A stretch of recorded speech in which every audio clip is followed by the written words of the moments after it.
રાણપુર તાલુકાના પાળિયાદ રોડ પર આવેલા અલંગપુર ઉમરાળા વચ્ચે ટેમ્પો અને રિક્ષા ફોર વ્હીલ કાર વચ્ચે ગબ્બર અકસ્માત સર્જાયો। 3 વ્યક્તિને ગંભીર ઇજા થતાં સારવાર માટે રાણપુર સરકારી હોસ્પિટલ ખસેડવામાં આવ્યા।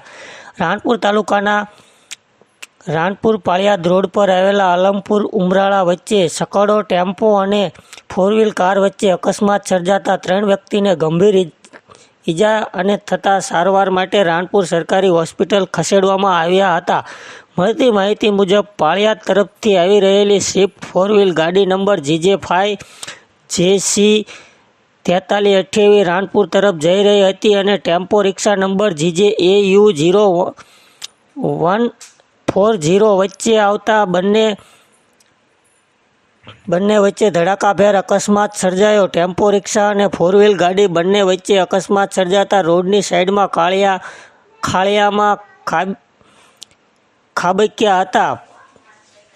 ત્યારે ઉમરાળા અને અલંગપુર ગામમાં ચકચાર મચી ગયો હતો અને ટેમ્પો રિક્ષામાં સારવાર ત્રણેય યુવાનોને ગંભીર ઇજા થતાં સારવાર માટે રાણપુર સરકારી હોસ્પિટલ ખાતે ખસેડવામાં આવ્યા હતા। ત્યારે સારવાર થતાં એક વ્યક્તિને માથાના ભાગે ગંભીર ઇજા થતાં ટાંકા લેવાની ફરજ પડી હતી અને બીજા 2 વ્યક્તિને પાટાપિંડી કરી હતી અને ટેમ્પો રિક્ષા ડ્રાઈવર અને તેમાં સવાર 2 યુવાનો આબાદ બચાવ થતાં ગામ લોકોને રાહતનો શ્વાસ લીધો હતો। ત્યારે રાણપુર તાલુકાના રાણપુરથી પાળિયાદ સુધી વારંવાર અકસ્માત સર્જાતા લોકોમાં એક ચર્ચાનો વિષય બની ગયો હતો કે રાણપુરથી પાળિયાદ વચ્ચે વારંવાર અકસ્માત કેમ થઈ રહ્યો છે।